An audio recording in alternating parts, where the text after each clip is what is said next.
Fala galera, sejam bem-vindos ao canal Que Me Ajuda, professor Michel Bragança aqui, e hoje vocês vão ficar livres de ver a minha cara. Conforme a gente estava falando desde a aula de ontem, a gente falou um pouco sobre destilação simples e a gente postou um texto falando sobre como seria possível extrair o sal da água do mar usando técnicas que se assemelham à destilação simples. Então, qual que vai ser a aproximação que nós vamos fazer aqui agora? Nós vamos mostrar parte da técnica de destilação, que é a ebulição do solvente, que é o que a gente precisa de fazer no caso quando a gente tem processo de dessalinização da água do mar. Parte do processo envolve, obviamente, evaporar a água. Agora, o importante aqui é vocês perceberem o seguinte: é um experimento simples que nós vamos fazer, mas que mostra algo muito importante, que é o fato de que, na ausência do solvente, os íons que estão dispersos na água tendem a se aproximar e, por força eletrostática, esses íons vão acabar se unindo novamente, formando o composto iônico sólido. Então, para isso, nós vamos fazer um experimento demonstrativo super simples. Queria deixar claro que a Brastemp não está patrocinando este vídeo. Estou na minha cozinha, aqui na minha casa, e vou mostrar para vocês algo que vários dos meus alunos já fizeram. Todos vocês podem fazer se quiserem ver isso de perto. O que nós temos aqui? Temos um copo de vidro contendo um pouco de água potável, tá bom? Então, a água que eu peguei do filtro ali. Eu tenho aqui um pouco de sal de cozinha, né? O sal de cozinha, que a gente sabe que não é o cloreto de sódio puro, mas é predominantemente o cloreto de sódio.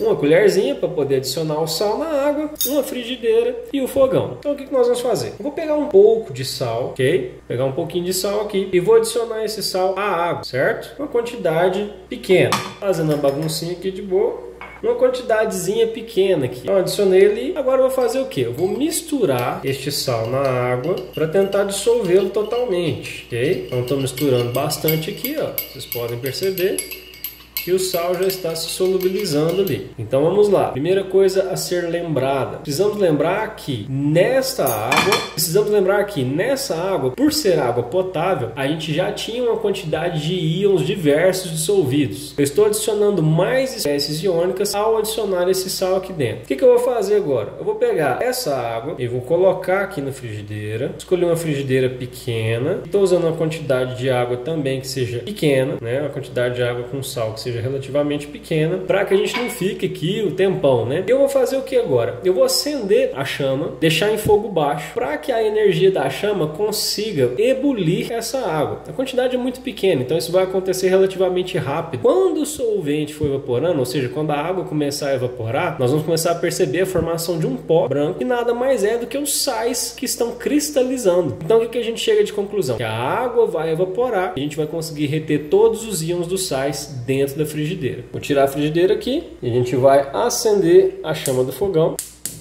Pronto, ok. Deixar em fogo baixo e vou colocar a água aqui. E nós vamos deixar isso daí para que essa água esquente.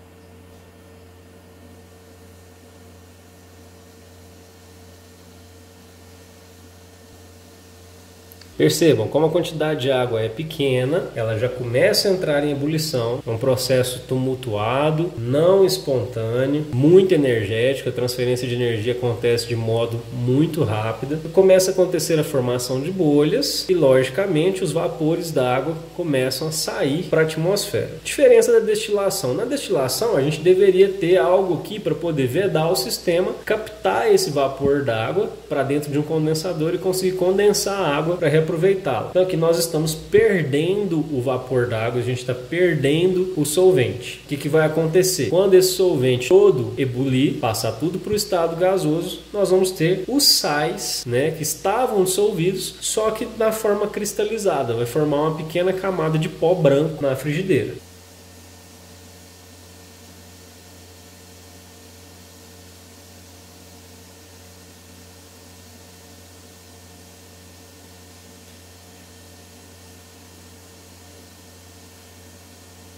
Nessa região aqui, em volta, vocês já começam a perceber a formação de um pequeno anel de sal, tá vendo? Que é ali onde estava a superfície da água em contato com a panela. Então a gente já tem um certo pozinho branco ali formando ao redor da frigideira.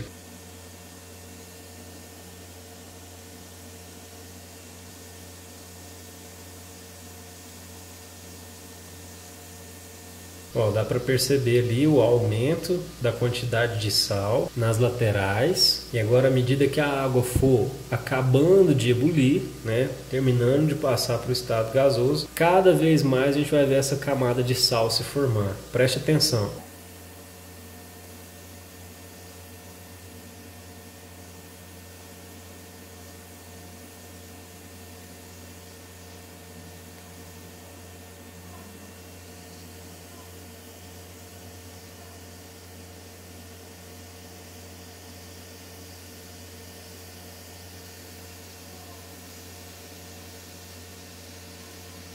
Quase finalizando o processo, perceba que praticamente em toda a frigideira a gente já tem uma quantidade grande de sal formado. Esse último pedacinho aqui tem a quantidade ainda de água para poder ebulir. Já já vai acabar e a gente encerra para poder explicar.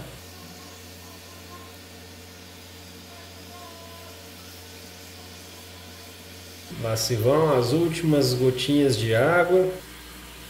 3, 2, 1. Já era. Muito bacana, muito bacana. Excelente, vou desligar a chama aqui e dei uma olhada na panela, olha só, para focalizar aqui para vocês verem bem. Olha a quantidade de sal que se forma. Se a gente pegar a colherzinha, a gente pode tentar raspar o sal que foi formado aqui na panela.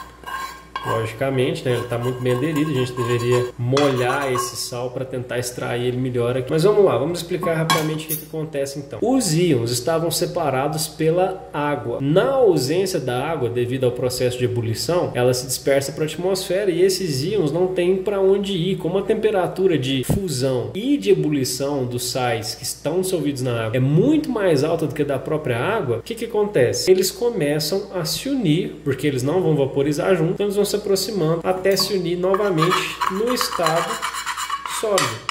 Então, se a gente tirar isso daqui, é todo o sal que estava já contido na água, por ser água potável, e além disso também aquele sal que eu coloquei de excesso, né? O sal que eu coloquei a mais no processo. Então isso mostra parte do processo de retirada de sal da água do mar. Lógico que é outra escala, é outro tipo de procedimento, né? Outro tipo de aparelhagem, mas só para vocês entenderem o conceito que está por trás disso. Eu tenho uma substância iônica em solução aquosa. Na ausência dessa água, na ausência desse solvente, a tendência é que esses íons se aproximem novamente, passem novamente a fazer ligações iônicas com mais intensidade e forme o cristal, forme o composto iônico sólido. Nesse caso aqui, a gente nota claramente que devido à formação desse pozinho branco, que basicamente é o sal, ok? Vocês podem fazer isso em casa, espero que vocês tenham gostado. Deixa o seu likezinho aí pra gente no vídeo, se inscreva no nosso canal, clica no botãozinho aí. Um grande abraço para todos e até a próxima aula.